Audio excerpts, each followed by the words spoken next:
అసలు ఏం చేస్తున్నావు? మాలిష్ చేస్తున్నావా లేక కిటికీలు పెడుతున్నావా? సారీ అమ్మగారు, ఇతనెవరు? ఫోటోలో చూస్తుంటే మీకు దగ్గర వాళ్ళ కనిపిస్తున్నాడు, అవునా? అమ్మగారికి వారి చిన్న అబ్బాయి గుర్తుకొచ్చాడు అనుకుంటా. అతనికి కూడా గౌరమ్మ గారు చేసిన క్యారెట్ హల్వా అంటే చాలా ఇష్టం అనుకుంటా.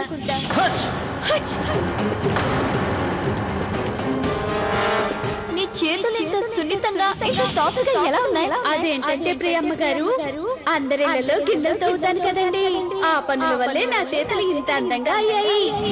ఎలాంటి పేపరు అది? ఇది కాదు కదా, అది గుండ్రం గుండ్రంగా ఆరెంజ్ ఆరెంజ్. అది గాడ్ ప్రామిస్. మా లవ్లీ కూడా ఇలాగే ఆరెంజ్ ఆరెంజ్ అని అంటుంది.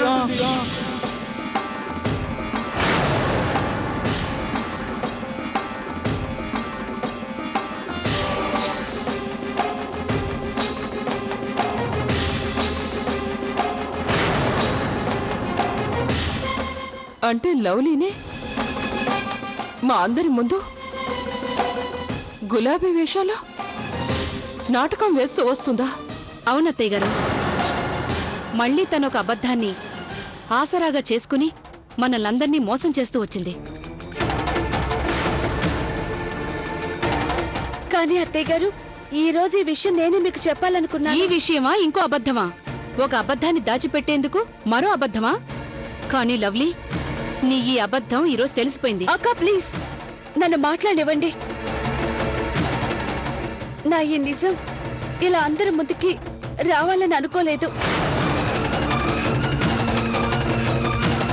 అక్క, ఎప్పుడైతే మీరు నా రహస్యాన్ని అందరి ముందు చెప్పాలనుకున్నారో దానికన్నా ముందే నేను నిర్ణయించుకున్నాను నా అసలు నిజాన్ని ఈ రోజు అందరికీ చెప్పాలని.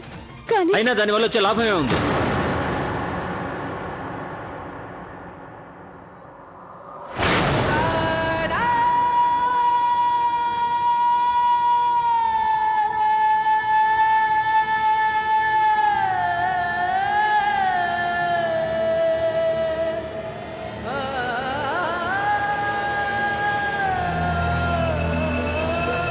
ఏ విషయం అయితే ఈరోజు మా అందరి ముందు బయటపడిందో అది నువ్వు స్వయంగా చెప్పడం వల్ల వచ్చే తేడా ఏంటి? ఇన్ని రోజులుగా నువ్వు వేసుకున్న ఈ అబద్ధపు ముసుగు ఏదైతే ఉందో అది ఉన్నట్టుండి నిజంగా మారిపోతుందా?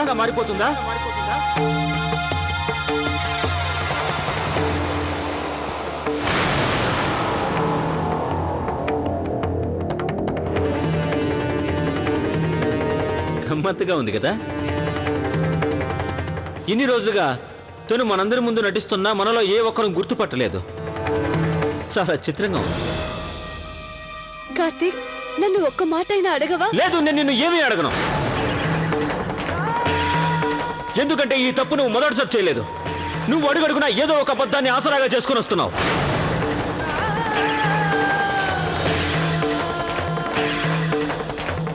లవ్లీ, నువ్వు ఎన్ని మాటలైనా చెప్పు, అబద్ధం చెప్పనని నిజాయితీగా ఉంటానని కానీ ఉండలేవు. అబద్ధం చెప్పడం నీకు బాగా అలవాటైపోయింది.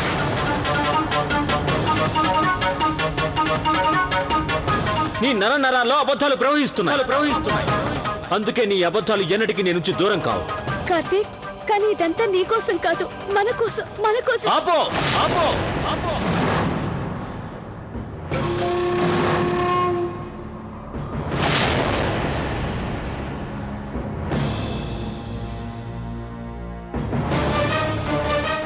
చాలు, నేను వినాలనుకోవడం లేదు నువ్వెందుకు చేసావు, ఏ ఆశించి చేసావు అనేది. కానీ ఈరోజు నువ్వు చేసిన పనికి ఒకవేళ నా కుటుంబం నిన్ను క్షమించినా గానీ నేను మాత్రం నిన్నెన్నటికీ క్షమించను. ఒకవేళ నా కుటుంబం నిన్ను క్షమించినా గానీ నేను మాత్రం నిన్నెన్నటికీ క్షమించను. లవ్లీ, నువ్వు నాతో ఒక్కసారి చెప్పుండాల్సింది. మనిద్దరం కలిసి మరో ఉపాయాన్ని ఆలోచించి ఉండేవాళ్ళు. కానీ ఇలా అబద్ధాన్ని ఆసరాగా చేసుకుని నువ్వు పని మనిషి వేషం వేసి ఏం నిరూపించాలనుకున్నావు? ఇంతకన్నా నిజమైన ఆలోచన రాలేదా నీకు మా కుటుంబాన్ని ఒకటి చేసేందుకు? లవ్లీ, నేను నీకు అన్ని వేళలా తోడుగా ఉన్నాను. అందరూ నీపై వేలైతే చూపిస్తున్నప్పుడు నేను నా కుటుంబాన్ని వదిలేసి నీకోసం వచ్చేశాను. నీతో బంధాన్ని నిలుపుకునేందుకు నేను నా అన్ని బంధాలను తెంచేశాను. కానీ నువ్వు దానికి బదులుగా నాకేమిచ్చావు? మళ్ళీ మరో అబద్ధమా? మరొక ద్రోహమా? పిచ్చోళ్ళ కనిపిస్తానా నీ కంటికి నేను?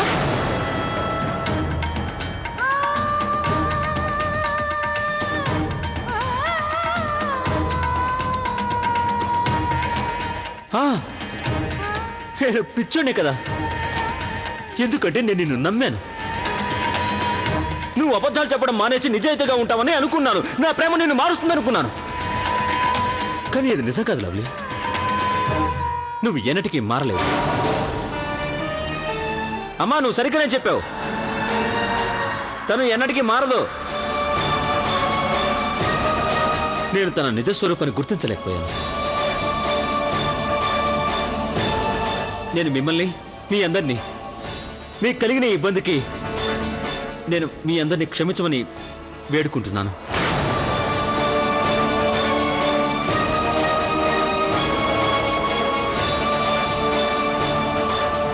I'm sorry. కార్తీక్, కనీసం నా మాట విను.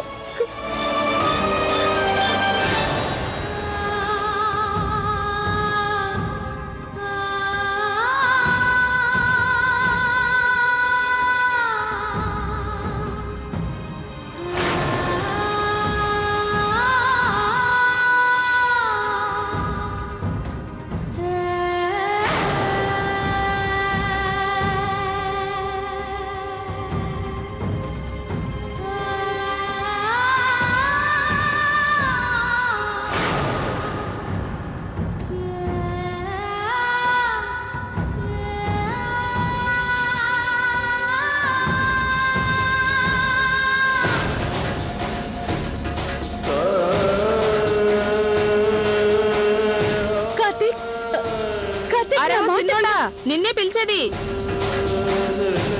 కార్తీక్, నా మాట విను. ఇదిగో అక్క, తీసుకో. వెళ్ళు వెళ్ళు వెళ్ళు. మొత్తం నువ్వే తినేసి వెళ్ళు. వీళ్ళిద్దరి మధ్య ఖచ్చితంగా ఏదో గొడవ జరుగుతుందనిపిస్తుంది. అదేదో ఇప్పుడే తెలుసుకుంటారు. అత్తయ్య గారు, ఈసారి లవ్లీకి కఠినాతి కఠినమైన శిక్ష వేయండి. ఎందుకంటే ఈ అమ్మాయి ఎప్పటికీ మారదు. ఈ అమ్మాయికి అసలు ఏం కావాలో నాకేమాత్రం అర్థం కావటం లేదు.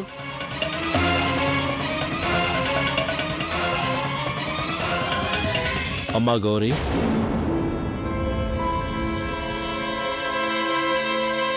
కౌసల్యాదేవి, ఏదైనా ఒక నిర్ణయాన్ని తీసుకునే ముందు ఒక విషయాన్ని దృష్టిలో ఉంచుకో. ఇంకా మనందరికీ లవ్లీ గురించి పూర్తిగా ఏ విషయం తెలియదు. మనకు కనిపించింది ఒక రూపం మాత్రం.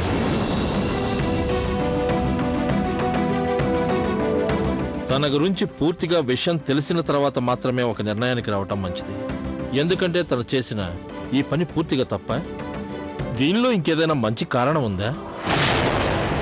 నాకు తెలిసి బహుశా తన ఉద్దేశం ఇదే అయ్యుండొచ్చు. తను పల్లెటూరు నుంచి వచ్చిన పని మనిషిలా వేషం వేసి మన ఇంటి పనిలో పద్ధతులు నేర్చుకోవాలనుకుని ఉండొచ్చు. అలాగే తను పని చేసింది. ఒక్కసారి ఆలోచించండి, తను ఏం పనులు చేసిందో. తను గిన్నెలు తోమింది, బట్టలు ఉతికింది, ఇంటిని శుభ్రం చేసింది, వంటలు చేసింది, ఉదయాన్నే త్వరగా లేచింది. అవన్నీ కాకుండా మధ్య మధ్యలో నీ కాళ్లకు మర్దన కూడా చేసింది. ఈ పనులన్నీ తను ఎంతో శ్రద్ధతో నేర్చుకుంది.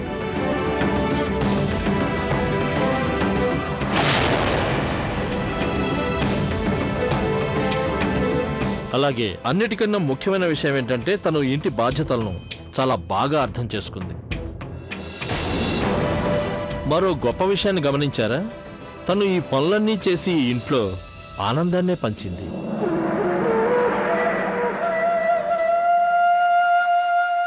అవునండి, మీరు చెప్పిన ప్రతి మాట నిజమే. బహుశా మీరిది మర్చిపోయినట్టున్నారు. తను చేసిన ప్రతి పని అబద్ధపు సాయంతోనే చేసింది.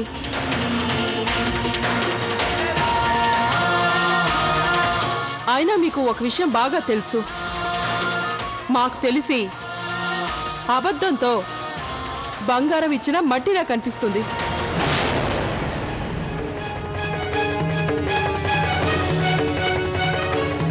అత్తయ్య గారు చెప్పిన మాటలు నేను అంగీకరిస్తున్నాను. ఇంత పెద్ద తప్పుకి శిక్ష కూడా అంత పెద్దగా ఉండాలి అత్తయ్య.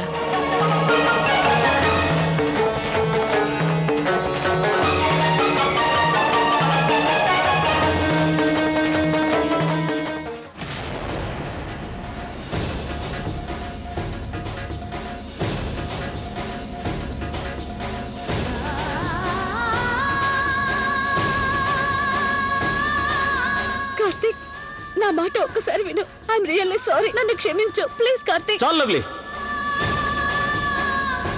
ఇలా రోడ్ల మీద నాటకాలు వేయాల్సిన అవసరం లేదు. నేను నీతో మాట్లాడడం కాదు కదా, నీ ముఖం ఒక క్షణం కూడా చూడాలనుకోవట్లేదు. కార్తీక్,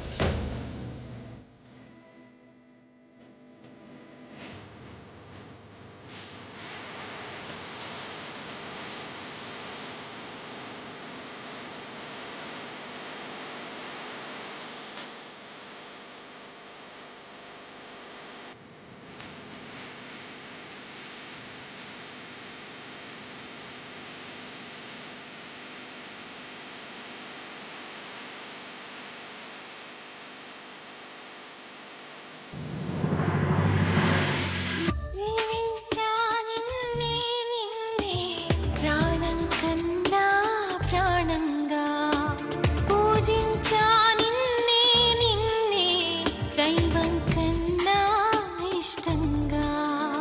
ఓ మనసా వినవా పెదవి చాటు ఈ మాట. ఓ ఒకటే గొడవ కుదురు లేదు ఈ పూట. ప్రేమ ప్రేమ ప్రేమ ప్రేమ నువ్వే నువ్వే. ప్రేమ ప్రేమ ప్రేమ ప్రేమ నువ్వే నువ్వే. ప్రేమించా నిన్నే నిన్నే ప్రాణం కన్నా ప్రాణంగా పూజించా నిన్నే నిన్నే దైవం కన్నా ఇష్టంగా.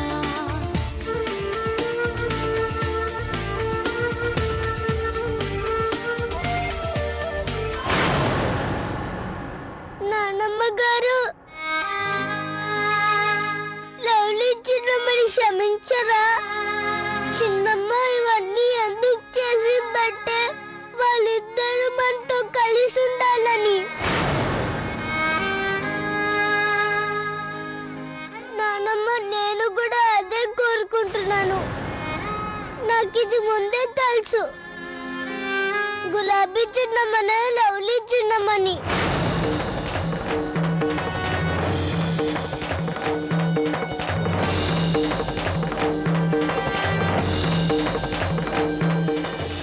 అను, ఈ విషయం నీకు ముందు నుంచే తెలుసా? ఈ విషయం దాచినందుకు నిన్ను శివా, మీరు కావాలంటే నన్ను కొట్టండి, కానీ ప్లీజ్ లవ్లీ చిన్నమ్మని మాత్రం ఏమనొద్దు.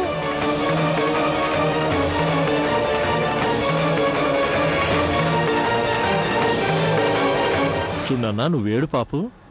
మీ లవ్లీ చిన్నమ్మని ఎవరు ఒక్క మాట కూడా అనరు.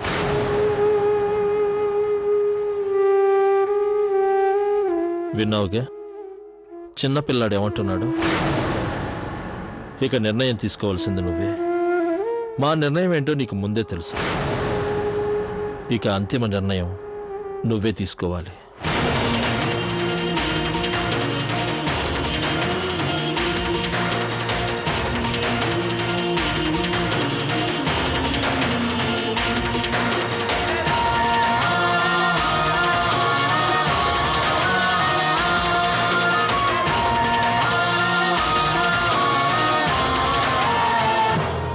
అత్తయ్య, అమ్మా,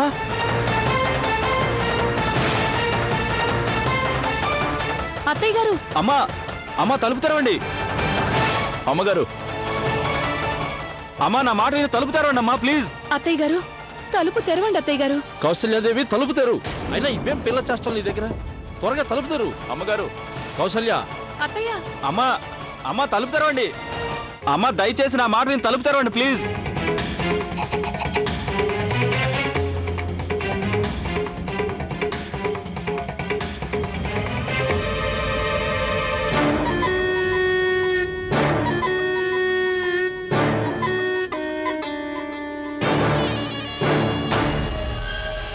అసలు ఇక్కడేం కనిపించట్లేదే.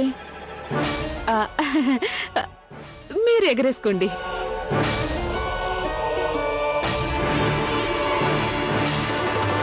అమ్మా అత్తయ్య మన మాటలేమీ పట్టించుకోవడం లేదు. అమ్మగారు ప్లీజ్. ఏమండి అమ్మగారు తలుపు తెరవండి ప్లీజ్. ఓహోహోహో, వీళ్ళంతా చిన్నమ్మ గారి గది తలుపులు ఎందుకు కొడుతున్నారు? అక్కడ లవ్లీ ఏడుస్తోంది, ఇక్కడేమో అందరూ తలుపులు కొడుతున్నారు. తప్పకుండా ఏదో మహాభారత యుద్ధం జరుగుంటుంది మా ఆయన మీదొట్టు. వెళ్ళి తెలుసుకుంటాను. కానీ ఎలా తెలుసుకోవటం? ఈ మనుషులను ఇంట్లోకే రానివ్వటం లేదే. ఎలా తెలుసుకోవాలి? మిన్ని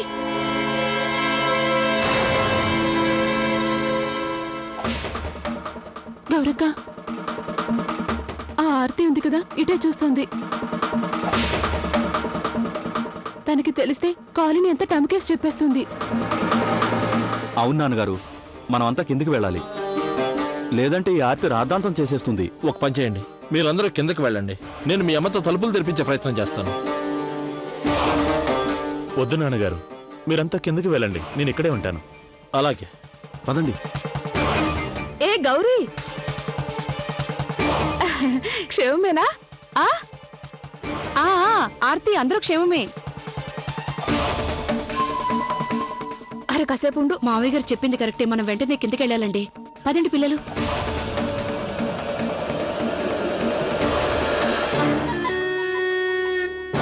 అసలు సంగతింటూ తెలుసుకుని తీరుతాను.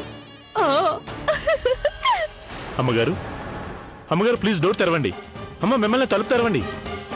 బోలా శంకరుని ఏం కోరుకున్నావు? బోలా శంకరుణ్ణి నేనేం కోరుకున్నానంటే నేను మంచిగా పనులు చేసి మీ అందరి మనసుల్ని గెలుచుకోవాలని.